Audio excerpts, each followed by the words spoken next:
Apurar Classroom pretendo mientras me inyecto café. ¿Qué norma yo quebranté contra el cielo no durmiendo? Aunque al no dormir ya entiendo qué normas he quebrantado. Bastante bien has tratado a este loco profesor, pues la locura mayor del profe es estar cansado. Mas quiero ser informado antes de caer en coma, dejando aparte, y no es broma, el haberme desvelado, en qué más me he equivocado. ¿No trasnochan mis amigos? Pues si ellos también trasnochan, ¿qué energía ellos derrochan que yo quiero y no consigo? Yo sueño que soy adicto a este café bien cargado, y soñé que un cruel jurado ya dictó su veredicto, que es la vida un juez estricto, que es la vida un madrugón, classroom lleno a mogollón, y un descanso tan pequeño que la cuarentena es sueño, y los sueños, sueños son.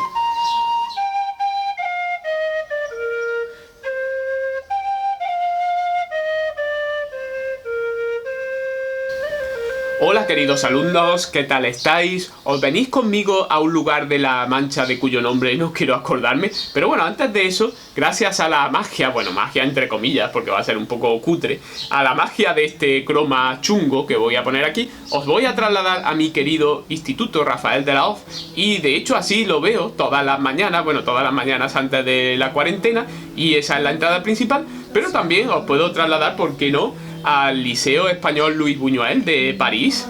Y por cierto, a los alumnos de ese liceo Luis Buñuel de París os digo que preparaos con el boli y preparaos con el cuaderno, porque mi querida compañera y amiga Carmen ya tiene preparados bastantes ejercicios de lengua. Hay que ver los profesores, menudos enemigos del género humano que estamos hechos. Pero bueno, nos vamos a ese lugar de la Mancha, de cuyo nombre no quiero acordarme, así es Cervantes, que no nos da muchos detalles. Y recordad que estábamos con ese episodio de los molinos de viento, ese famosísimo episodio, y estábamos en un campo indeterminado. Luego vamos a ver lo breves y poco precisas que son las descripciones de Cervantes. A lo lejos se veían pues unos 30 o 40 molinos de viento. Don Quijote pues afirmaba que esa era una gran aventura porque son gigantes y hay que quitar esa mala simiente de la faz de la tierra. No hace ningún caso a Sancho, de hecho le dice: Sancho, es que tú no estás cursado en esto de las aventuras, es decir, como tú no sabes de libros, pues te empeñas en decir que son vulgares molinos, cuando en realidad lo que necesita nuestra aventura para poder imitar a los libros de caballería es que haya ahí unos buenos gigantes. Se lanza por ellos, por supuesto, todo acaba fatal, acaba en el suelo, un poco más si se lo tienen que llevar en camilla, si hubiera habido allí una ambulancia pues se lo llevaban, y luego le pone la excusa a Sancho de que el sabio, el mago Frestón, muy envidioso de su futura gloria, de la gloria que va a tener, pues ha quitado en el último momento a los gigantes, los ha sustituido por molinos, y así le ha quitado la gloria de su vencimiento. Pero que bueno, que ya se vengará más adelante. Y el pobre Sancho dice eso de Dios lo haga como puede. Todavía Sancho no entiende muy bien a su amo, aunque bueno, ya os adelanté en el vídeo anterior que Sancho pues irá mejorando mucho y es un buen aprendiz de Don Quijote. Habíamos destacado cómo la acción en Cervantes muchas veces está como rodeada o está enmarcada como si fuera la hamburguesa por dos panes con sésamo o ajonjolí, como nos gusta decir aquí, o como si fuera el jamón y la lechuga y el tomate, bueno, mejor no sigo, en medio de dos panes de sándwich jugosos y crujientes. Pues había dicho que no iba a seguir, pero bueno, es decir, que la acción está enmarcada por el diálogo, y lo específicamente cervantino es el diálogo, porque quizás la parte de acción la podría haber escrito un Avellaneda cualquiera. Ya os diré de quién era Avellaneda, ya os lo ha anunciado un par de veces. Lo podría haber escrito cualquiera, porque bueno, eso de que una persona ya un poco mayor, dice ahí que la edad del Quijote frisaba con los 50 años, hombre, para aquella época además era especialmente mayor, ¿no? Alguien con 50 años, hoy en día alguien de 50 años, pues en fin, todavía está comportándose como un adolescente porque tiene probablemente la salud de un adolescente, pero en aquella época era un poco diferente. Pues bien, contar como alguien de unos 50 años se estrella con molinos, lucha con rebaños y acaba siempre magullado y hecho polvo, como para que se lo lleven en camilla, pues bueno, eso lo podría haber hecho cualquiera. Pero enmarcarlo en esos diálogos, en donde se produce el choque entre realidad y ficción, entre idealización y realismo, y sobre todo esos segundos diálogos que son la negociación de la realidad, porque los seres humanos en realidad constantemente estamos negociando la realidad con otros seres humanos, y estamos, pues a veces cedemos y a veces exigimos nuestro punto de vista, y nunca está claro, ¿no?, lo que es la realidad. En el fondo, la realidad, sobre todo la realidad humana, la realidad social, no tanto a lo mejor la natural directamente, pero la realidad humana y social son fruto de una negociación entre los distintos individuos, y ahí Cervantes acierta al 100% en otra de las características de la naturaleza humana. Si no fueran por esos diálogos, pues seguramente, bueno, los lectores se habrían reído de esos trompazos y de esos golpes de Don Quijote, pero no estaríamos aquí en un balcón grabando un vídeo para YouTube, una clase online, 400 años después. La obra pues se habría olvidado, como tantas obras pues, que sirvieron para divertir a su público y ya está, cumplieron su función y fuera. Hagamos un pequeño análisis formal del fragmento. No voy a analizar todo lo que se puede decir de él, simplemente voy a dar pues unas pequeñas pinceladas. Después de hablar del resumen, también de lo que es la localización del texto, que algunos profesores pues prefieren que se haga ahí pues un análisis de la obra, o se introduzca ahí pues un comentario del contexto histórico y social de la época, pues después de eso es bueno acercarse a la tipología textual, que es algo parecido a lo que adelantábamos con el esquema de aquí, el de la frase inicial, el del diálogo inicial, la parte puramente narrativa, el diálogo final, ya que en una narración, aparte de los fragmentos puramente narrativos, que son como de acción, ¿vale?, en donde la estrella es el narrador, pues también tenemos fragmentos descriptivos y también fragmentos dialogados. En cuanto a la parte puramente de narración, aquí está en ese lugar central, enmarcado por los dos diálogos. Los pasajes descriptivos, por otro lado, veremos que son escasos, no solo en este fragmento, sino en el Quijote en general, ya que pese a su vertiente poética, Cervantes no es muy dado a describir demasiado en las obras. No es un autor esencialmente visual, yo creo que es un autor esencialmente narrativo y sobre todo de diálogos. Cuando leemos la obra del Quijote, claro, lo hacemos ya con 1000 imágenes en nuestra cabeza, como por ejemplo estos grabados de Duré que he puesto de vez en cuando en pantalla y que voy a seguir poniendo. Pero al ver el texto en su pura y dura literalidad, palabra por palabra, descubrimos que en realidad hay poco de descripción y que mucho de lo que vamos imaginando ya estamos inducidos a ello por todas esas imágenes que hemos ido acumulando a lo largo de nuestra vida, en nuestra memoria, acerca de Don Quijote, ¿vale? Si pensamos en este fragmento, solo tenemos elementos descriptivos muy breves, como por ejemplo 30 o 40 molinos que hay en aquel campo. En fin, no puede haber descripción más básica, marca blanca, barata, que esta, ¿vale? O sea, en aquel campo, un campo, imagínate, campo X, campo cualquiera, ¿vale? En fin, todo un locus amoenus en medio de la Mancha. En la parte de acción central, por ejemplo, se nos dice que Don Quijote va bien cubierto de su rodela, con la lanza en el ristre. Curiosamente, en el Quijote, algunas de las escasas descripciones que hay en la obra, algunas de las mejores, con más sabor, con más aroma, le corresponden al propio protagonista y aparecen en forma de diálogo, en forma de discurso de Don Quijote, sobre todo cuando imita el estilo de la novela idealista y hace discursos muy grandilocuentes con buenas descripciones. Por ejemplo, en el diálogo inicial dice: aquellos que allí ves, de los brazos largos. Y curiosamente Sancho entiende la metáfora inmediatamente, la identificación entre molino y gigante, ya que responde diciendo: lo que en ellos parecen brazos son las aspas que, volteadas del viento, hace andar la piedra del molino. En fin, ese es el primer detalle de inteligencia que nos muestra Sancho probablemente en la obra. Pero aparte de eso, no hay más descripción.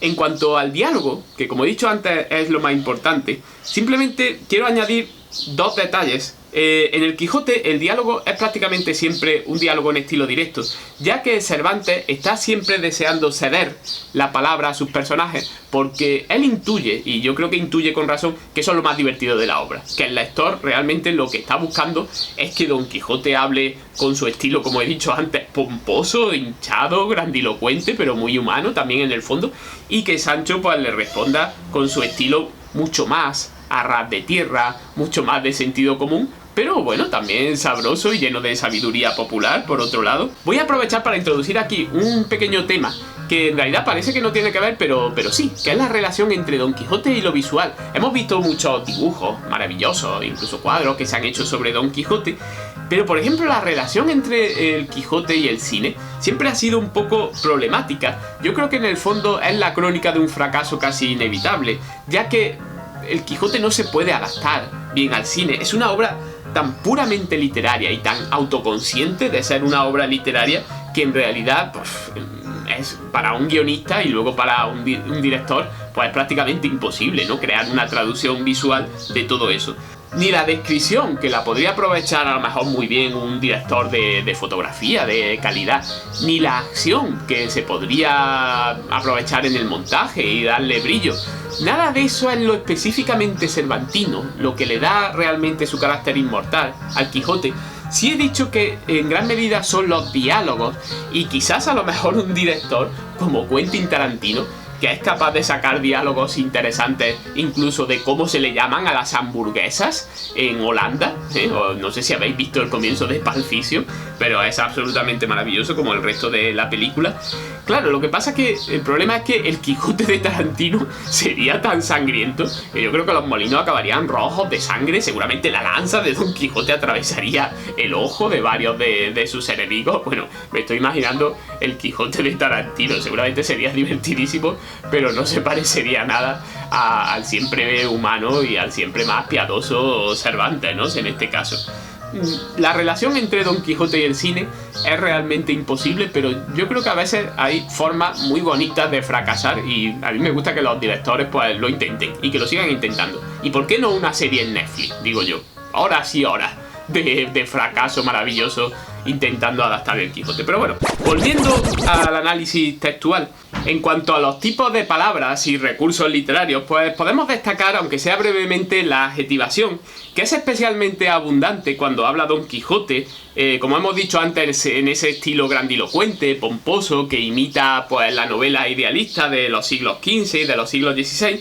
Acumula adjetivos, pues como he dicho antes, pues muy sonoros, sobre todo antepuestos al sustantivo para que suenen más poéticos, y muchas veces en parejas. Van de dos en dos, como por ejemplo fiera y desigual batalla, o por ejemplo cobardes y viles criaturas. Los verbos, pues en principio son los verbos propios de la narración. Normalmente la narración descansa en los hombros del pretérito perfecto simple, es el gran verbo para narrar, salpicado a lo mejor en algún momento con el pretérito imperfecto, y lo vemos en frases como por ejemplo embistió con el primero molino, o se levantó un poco de viento. Al ser tan importante el diálogo para Cervantes, muchos de estos verbos en realidad son verbos dicendi. Los verbos dicendi son aquellos que sirven al narrador para introducir la voz de los personajes, y tenemos por ejemplo verbos dicendi en pretérito perfecto simple como dijo a su escudero, respondió a su amo, etc. Pero si os fijáis en la parte de acción, que es como ese jamón entre los dos panes del sándwich, que son los diálogos, pues nuestro autor no descuida para nada la narración de la aventura, aunque sea breve y aunque sea luego desafortunada en sus resultados, y muy hábilmente escoge hacer esta narración en una frase larga que con su acumulación de subordinadas mantiene la tensión de lo que va a ocurrir. Fijaos cómo la frase no descansa precisamente hasta que no llega a ese pretérito perfecto simple, por ejemplo como vistió, que ahí es donde se empieza a resolver la frase, la tensión que ha ido acumulando la frase, y mientras tanto lo que se van acumulando son diversos gerundios, que son como el verbo en su pura duración, la acción pura del verbo, que se extiende ante nosotros y que nos va creando la tensión y la intriga sobre lo que va a ocurrir, ¿no? La frase dice así: y en diciendo esto, y encomendándose de todo corazón a su señora Dulcinea, pidiéndole que en tal trance le socorriese, bien cubierto de su rodela, con la lanza en el ristre, arremetió a todo el galope de Rocinante, y embistió con el primero molino que estaba delante, y dándole una lanzada en el aspa, la volvió el viento con tanta furia que hizo la lanza pedazos, llevándose tras sí al caballo y al caballero, que fue rodando muy maltrecho por el campo. Es una de esas frases típicas de Cervantes, larga, de estructura a veces un poco enrevesada, pero bien resuelta y muy eficaz, especialmente en un momento como este de acción, en donde hay que darle al lector un poco de intriga y hay que darle un poco como de tensión hasta que llega Don Quijote y se estrella contra los molinos de viento. La mayoría de los sustantivos son concretos y van al hilo de la narración de los hechos. Por ejemplo, tenemos molinos, aspa, rodela, lanza, asno. Los sustantivos abstractos, como resulta lógico, aparecen sobre todo en las intervenciones de Don Quijote, no tanto en las de Sancho. Una de las grandes cualidades de Cervantes como escritor como novelista es que le da a cada personaje su voz y nos da la sensación de que lo conocemos personalmente, ya que tiene una forma peculiar de hablar. Claro, Sancho está más pegado a la tierra y en él todo es mucho más concreto, mientras que Don Quijote domina mucho más el vuelo de lo abstracto, de lo literario, incluso de lo metafórico. Por ejemplo, habla de la aventura que guía sus pasos, como si la aventura así personificada fuera alguien que puede guiar los pasos de otra persona. Habla del servicio a Dios, que es quitar la mala simiente de los gigantes de la faz de la tierra. Y por cierto, eso de faz de la tierra, como si la tierra tuviera una enorme cara extensa y nosotros camináramos sobre ella, es una metáfora de carácter literario, aunque ya muy lexicalizada, es decir, que su uso corriente o relativamente corriente hace que ya no la veamos tan transparente como metáfora, sino que parece simplemente que es, pues bueno, un lenguaje normal, lenguaje puramente denotativo. Una vez más, como hice en otro vídeo, os recomiendo uno de los mejores libros que he leído, que es Metáforas de la vida cotidiana, de Mark Johnson y George Lakoff. Si os acercáis a esta obra descubriréis que el habla normal está llena de metáforas, que prácticamente no podemos abrir la boca sin hacer literatura, y que en el fondo la única manera de ver la realidad y de entenderla es ponernos las gafas metafóricas, las gafas literarias, las gafas simbólicas. Bueno, estas son las gafas de Tughlai del final de los vídeos, pero vosotros me entendéis. ¿No habéis oído alguna vez que en un debate cada uno de los participantes tiene que defender su posición con buenos argumentos? Pues en realidad no hay una línea, una frontera, una línea de trincheras allí con sus ametralladoras y sus alambradas que haya que defender. Pero todo el mundo metafóricamente entiende qué es lo que se quiere decir, ¿eh? Defender la opinión es como defender una posición, el enemigo se acerca, los argumentos son las armas, y en fin, se podría desarrollar la metáfora muchísimo más. De hecho, no penséis nunca en la poesía como algo añadido al lenguaje normal. Es más bien al contrario. De hecho, el lenguaje y la poesía crecieron juntos y se necesitan uno a otro, como las hebras en espiral del ADN. Solo con mucho esfuerzo y tras muchos siglos se han inventado lenguajes técnicos que también son necesarios para poder hacer avanzar la ciencia, el conocimiento en general, que precisamente son lenguajes que se han tenido que esforzar mucho en quitar todo lo que hay de poético, de metafórico, de literario en el lenguaje humano y quedarse solo con la parte técnica, en donde una palabra se corresponde puramente con un significado, sin ningún tipo de metáfora por medio, y aún así no lo hacen del todo, ¿no? Y bueno, hasta aquí el segundo vídeo dedicado al comentario del famoso episodio de Los Molinos de Viento, o como dice Cervantes en sus siempre divertidos e irónicos títulos para los distintos capítulos, del buen suceso que el valeroso Don Quijote tuvo en la espantable y jamás imaginada aventura de los Molinos de Viento, con otros sucesos dignos de feliz recordación. En el próximo vídeo analizaremos dos aventuras de estructura bastante parecida de esta primera parte, que por un lado es la del Yelmo de Mambrino y por otro lado es la de la aventura de los rebaños, la batalla de los rebaños, aunque cada una de ellas tiene también sus pequeñas peculiaridades que la hacen pues prácticamente inolvidables. Hasta entonces no tengo nada más que añadir, me pongo una vez más mis gafas de Tughlai y os digo hasta la próxima.